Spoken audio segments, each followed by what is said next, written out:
The first thing I saw that morning was my father's brass cattle tag lying in the mud. A brand new HOA padlock hung from my cattle gate, and behind it stood HOA President Denise Caldwell, smiling as residents walked across my ranch road like it already belonged to them. "Community access is finally open," she announced. The gate my father rebuilt with his own hands 30 years ago had just been taken over by people who didn't own a single foot of the land behind it. I didn't argue. I didn't touch the lock because sitting in the county recorder's office was a recorded easement Denise had clearly never read. And a few days later, I would stand beside that same gate and let the sheriff read every word of it out loud. "Before we begin, tell me where you're watching from and what your local time is. And if you enjoy property rights stories like this, consider subscribing." My name is Wade Mercer, and for most of my life, I've lived on the same ranch outside a small community called Silver Hollow Estates. The property isn't huge by Western ranch standards, but it's been in my family for 3 generations. My cattle road runs from the county highway through a stretch of pasture before reaching the back grazing fields. At the entrance sits the cattle gate my father rebuilt in 1992 after an ice storm destroyed the original one. He welded every hinge himself. When he finished, he attached an old brass cattle tag to the chain. It wasn't worth anything financially, but it became a family marker. Every morning when I opened that gate, I saw that tag swinging beside the post. After my father passed away, I left it there. Some people keep photographs. I kept a gate. For years. Life was quiet. Then Silver Hollow Estates expanded. The neighborhood had originally been built on land south of my property. Most residents were decent people. We waved when we passed each other and stayed out of each other's business. Things changed when Denise Caldwell became HOA president. Denise always spoke as if she represented something larger than herself. Every conversation sounded like a speech. At first, she complained that my cattle trucks were visually disruptive. Then she suggested replacing my ranch fence with something more community-friendly. After that, she started referring to my cattle road as a connector route. That phrase caught my attention. A connector route to what the answer appeared a few months later. Survey flags began appearing near the far side of the HOA property. Construction crews showed up. Large signs advertised future Lakeview homes. Developers started visiting the area. Suddenly, Denise seemed far more interested in my gate than she had ever been before. One afternoon, she stopped her SUV beside my fence and pointed toward the road behind the gate. "That access point could benefit the entire neighborhood," she said. I looked at her. "It's a ranch road." She smiled. "That's one way to describe it." I didn't argue. Years working around county roads taught me something important. People who actually own rights usually show paperwork. People who don't own rights usually talk about benefits.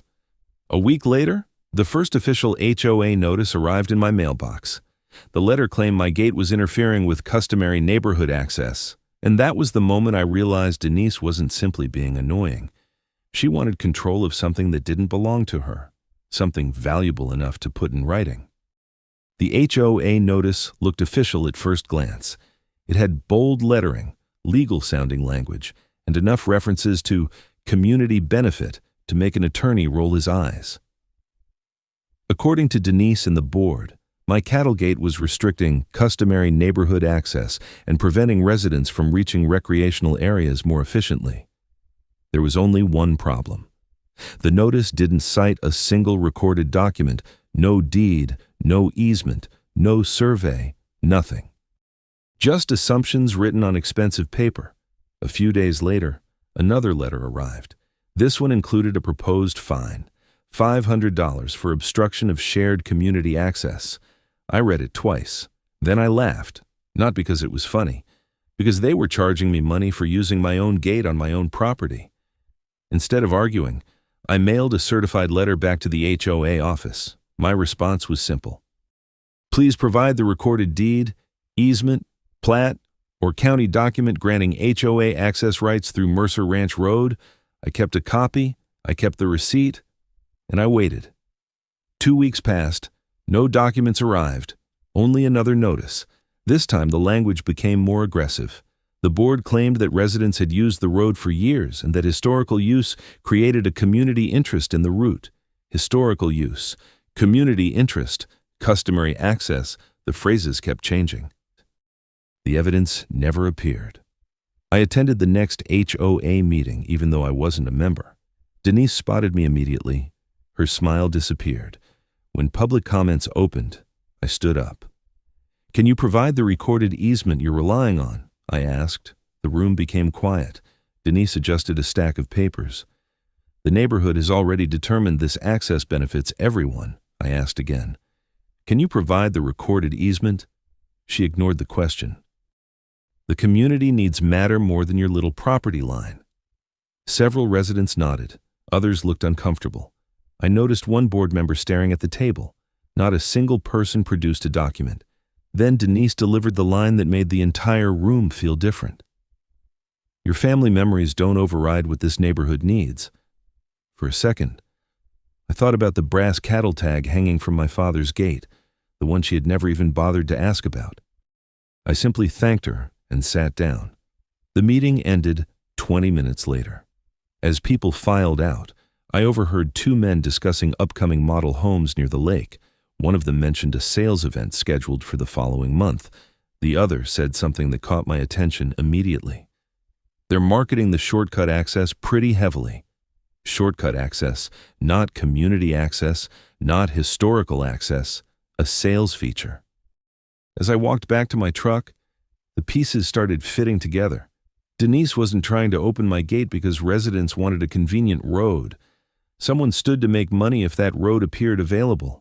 And whatever project was happening behind the scenes was bigger than a simple HOA dispute. 3 days after that HOA meeting, I woke up to the sound of metal striking metal. I looked out my kitchen window and immediately saw 3 trucks parked beside my cattle gate. One belonged to a locksmith, one belonged to a private security company, and the third carried construction materials. I grabbed my phone and drove down the ranch road. By the time I arrived, Denise Caldwell was already directing people like she owned the place. The locksmith had bolt cutters in his hand. My chain was lying on the ground. The brass cattle tag my father had attached decades earlier was half buried in the dirt. I felt my stomach tighten, not because of the lock, because of the disrespect. I picked up my phone and started recording. "Who authorized this?" I asked. Denise didn't even look concerned. "The board approved access improvements. This isn't HOA property. It benefits the community." That wasn't an answer. The locksmith avoided eye contact. The security guard suddenly became very interested in his clipboard. I zoomed in on license plates, company logos, faces, everything. Years working around county projects taught me something valuable.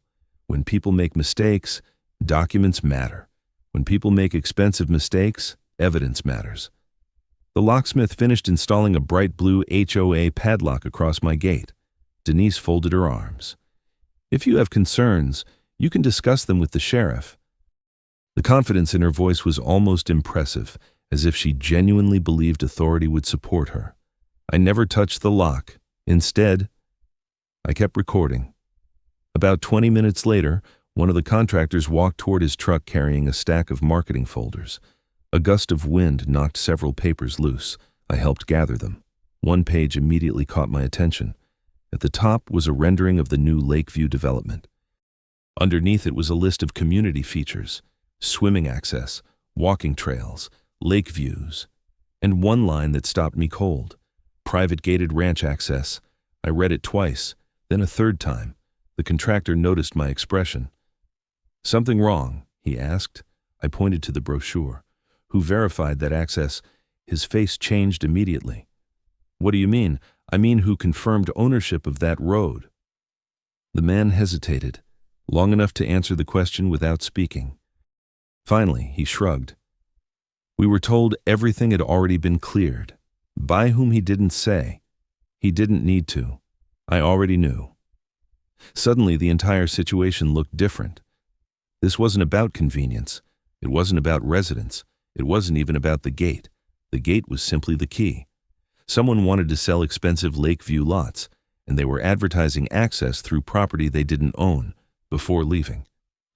I took one final photograph, the new HOA lock, the damaged chain, and my father's brass cattle tag lying beside the post. That evening I cleaned the tag and placed it on my desk. Then I opened a folder containing every letter Denise had ignored. Because if the brochures were telling the truth, the HOA wasn't just making a mistake anymore. They were selling a promise built on land rights they might never have had. And the worst part, I was beginning to suspect someone on their side already knew it. The next morning, I drove straight to the county recorder's office. I wasn't looking for opinions. I was looking for paper. Paper doesn't care who talks the loudest. Paper doesn't care who sits on an HOA board. Paper simply records the truth. A clerk named Sandra helped me pull the property records connected to my ranch road.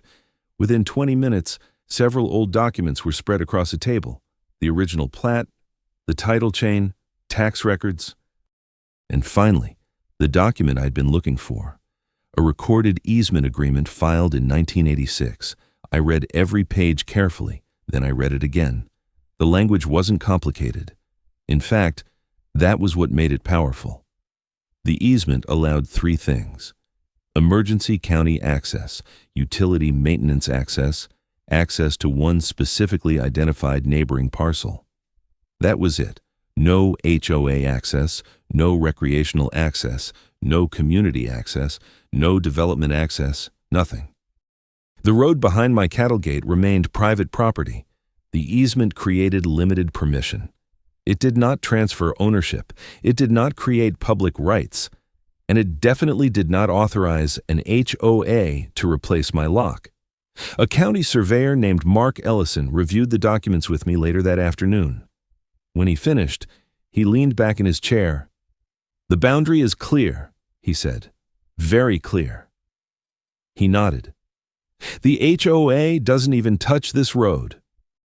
That statement hung in the room for a moment because it destroyed Denise's entire argument, not weakened it. Destroyed it. Mark pulled out a survey map and pointed to the property line. The map didn't argue. It didn't speculate. It simply showed the line, and the line sat entirely on my side. Then he noticed something else. A letter attached to a more recent file. It came from an attorney hired by the HOA years earlier.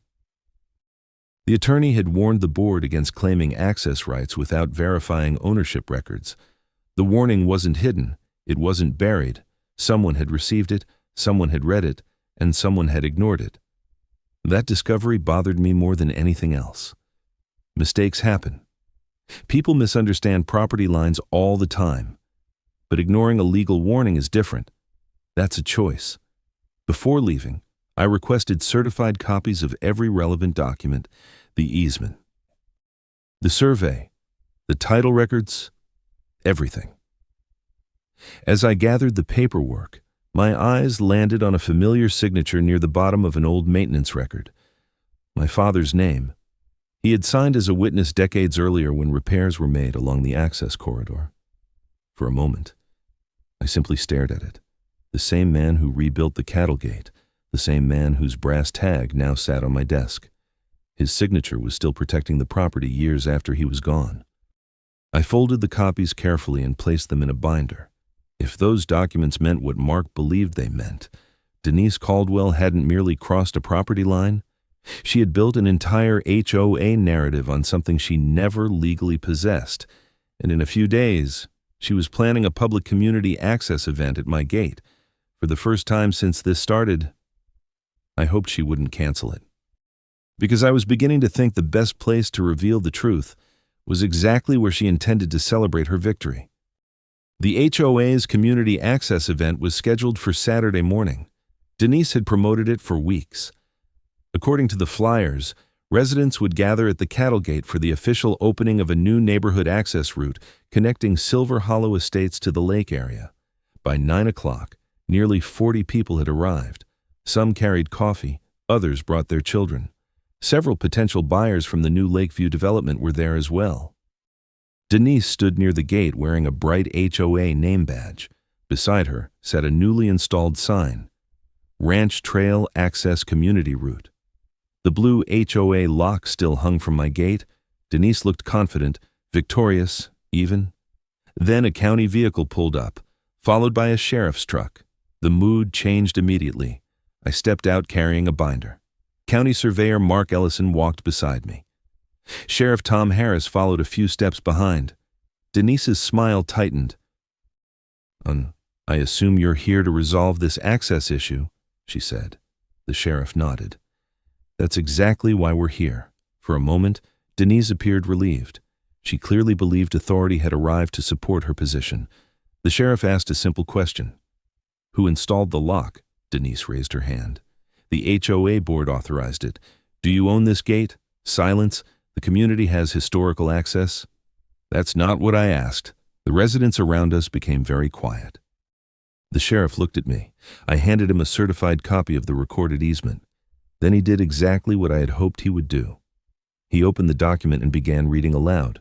The words carried clearly across the crowd. Emergency access, utility access. One identified neighboring parcel, nothing else.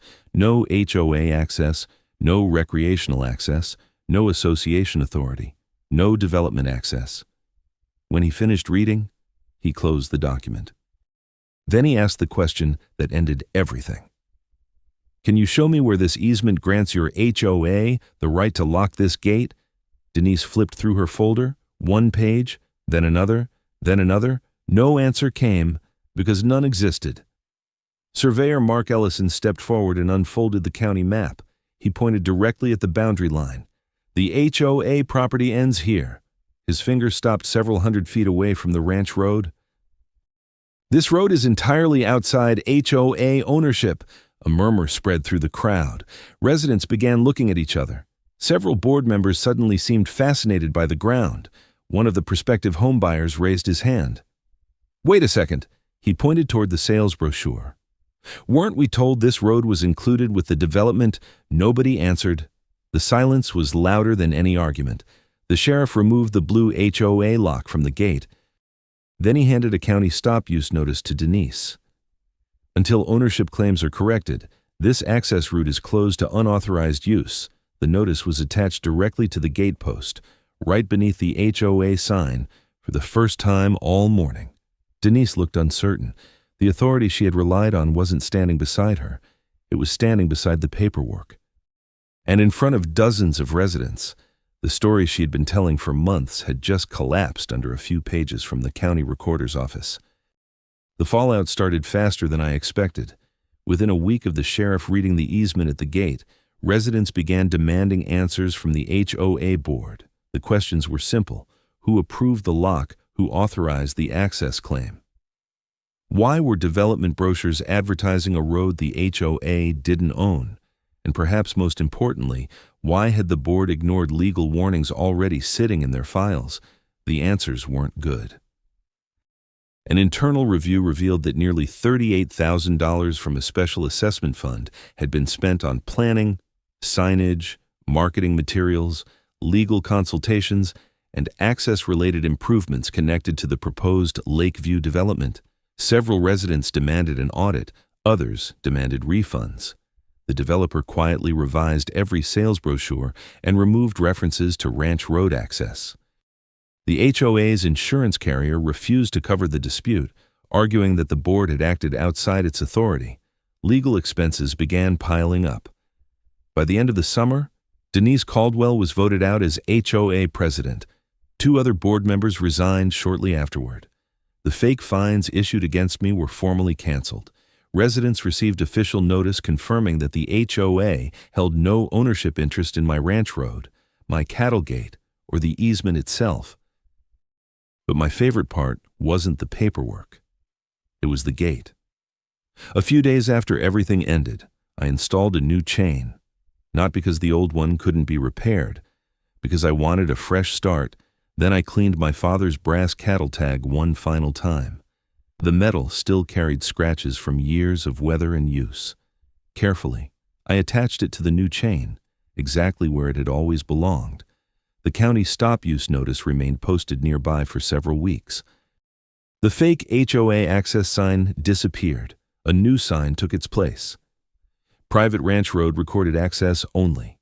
Every time I drove through the gate afterward, things felt quiet again. No meetings, no notices, no speeches, just cattle, pasture, and open sky, the same things my father had cared about. Looking back, the biggest lesson wasn't about winning. It was about patience. Denise believed authority came from confidence. She believed repeating something often enough could make it true. But ownership doesn't work that way. Permission is not ownership. Access is not ownership. And paperwork matters whether people like it or not. Sometimes the strongest response isn't the loudest one. Sometimes it's simply letting the right document speak at the right moment. If you had been in my position, what would you have done when the HOA locked your gate? Have you ever dealt with a property dispute, an HOA conflict, or someone claiming rights they didn't actually have? Share your story in the comments below. I always enjoy reading your experiences and hearing how others handled situations like this. If you enjoyed today's story and want more HOA revenge, property rights battles, and legal comeback stories, don't forget to like the video and subscribe to the channel. Your support helps us bring more stories like this every week.